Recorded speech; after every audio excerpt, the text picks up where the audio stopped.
Pithapuram assembly constituency వైసీపీలో యాక్టివ్గా ఉండటానికి వైసీపీ నేతలు అస్సలు ఇష్టపడటం లేదు. 2024 ఎన్నికల ముందు ఇంకేముంది, అధికారం మందే, మన నాయకురాలు డిప్యూటీ సీఎం అయిపోతున్నారంటూ నానా హంగామా చేసిన నాయకులు ఇప్పుడు అసలు అత్తాపత్తా లేకుండా పోయారు.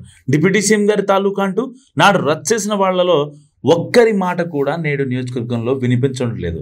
పార్టీ పరంగా ఏదైనా కార్యక్రమం చేయమని ఆదేశిస్తే అటువైపు తిరిగి కూడా చూడటం లేదు ద్వితీయ శ్రేణి నాయకులు. స్థానిక సంస్థల ప్రజాప్రతినిధులు, కౌన్సిలర్స్, ఇంకా వివిధ కార్పొరేషన్ చైర్మన్లు అయితే మా పదవీ కాలం పూర్తయిపోయింది అన్నట్టుగా కామైపోతున్నారు. గత ఎన్నికల్లో పిఠాపురం నుంచి పవన్ కళ్యాణ్ మీద వైసీపీ తరపున వంగ గీత పోటీ చేశారు. ఆమెను గెలిపిస్తే డిప్యూటీ సీఎం చేస్తానంటూ ఎన్నికల ప్రచారంలో స్వయంగా చెప్పారు వైసీపీ అధ్యక్షుడు జగన్. ఆ తర్వాత లోకల్ పార్టీ లీడర్స్, గీత అనుచరులు ఒక రేంజ్లో హైప్ తీసుకొచ్చారు ఆవిడకి. కానీ గీత ఆల్రెడీ ఉప ముఖ్యమంత్రి అయిపోయినట్టు కూడా భావిస్తూ డిప్యూటీ సీఎం తాలూకా అంటూ ఎక్కడ లేని బిల్డప్లు ఇచ్చారు. కానీ ఫేట్ ఎగ్జాక్ట్గా తిరగబడింది.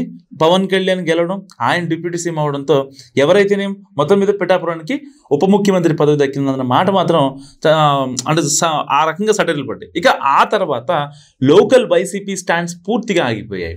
నాడు బిల్డప్ల మీద బిల్డప్లు ఇచ్చిన వాళ్ళంతా ఇప్పుడు సైలెంట్గా సైడ్ అయిపోతున్నారు. ఫలానా కార్యక్రమాలు చేద్దామని వైసీపీ పెద్దలు చెప్పినా వీళ్ళు నైస్గా అటువైపు వెళ్ళడం మానేస్తున్నారని మాట్లాడుకుంటుంది క్యాడర్.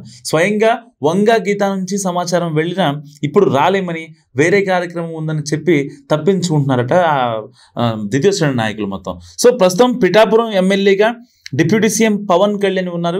ఇక 4 ఏళ్ళు మనకు పెద్దగా పని ఉండదు, మిగతా కాన్స్టిట్యున్సీలో పరిస్థితులు వేరు, ఇక్కడ వేరంటూ సన్నాయి నొక్కులు నొక్కుతున్నారు. సో మిగతా చోట్ల ఉన్నట్టుగా ఇక్కడ మరింత అడ్వాన్స్ అయితే వ్యవహారం తేడా కొడుతుందని వాళ్ళల్లో వాళ్ళే చర్చించుకుంటున్న సమాచారం. సో వ్యాపారాలు, ఇతర వ్యాపకాలు అంటూ ఉన్న వాళ్ళంతా రాజకీయం గురించి ఆలోచించడం మానేశారు కంప్లీట్గా. పాలిటిక్స్ శాస్త్రం కాదని, పర్సనల్ లైఫ్ ముఖ్యమంటూ కొత్త కలరింగ్ ఇస్తున్నారట మరికొందరు నేతలు. 2009లో పిఠాపురం నుంచి పీఆర్పీ తరపున ఎమ్మెల్యేగా గెలిచారు గీత. ఆ తర్వాత జరిగిన పరిణామాలతో రాష్ట్ర విభజన సమయంలో ఎన్నికలకు దూరంగా ఉన్నారు. ఇక 2019లో కాకినాడ ఎంపీగా పనిచేశారామె. 2024లో పిఠాపురం నుంచి పోటీ చేశారు.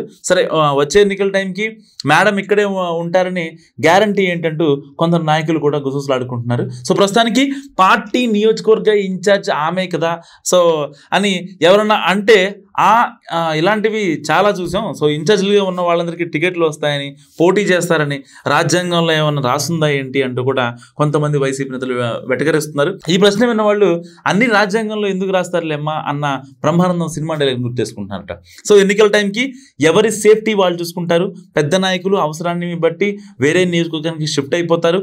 But చంటిగాళ్ళు local. సో తెల్లారితే మనం ముఖాలు చూసుకోవాలి. ఆ మాత్రం దానికి చించుకోవడం ఎందుకు?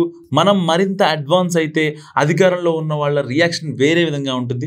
సో ఎందుకు వచ్చిన గొడవ అనుకుంటూ పిఠాపురం వైసీపీ లీడర్ సైలెంట్ అయిపోయారు. కొందరైతే ఇప్పటికే జనసేన కొండ కప్పేసుకొని యాక్టివ్గా యాక్ట్ చేస్తున్నారు. సో అటు వెళ్ళలేక ఇటు ఉండలేక ఉన్న వాళ్ళు మాత్రం రాజకీయాల మీద ఇంట్రెస్ట్ లేదని సైడ్ అయిపోతున్నారు.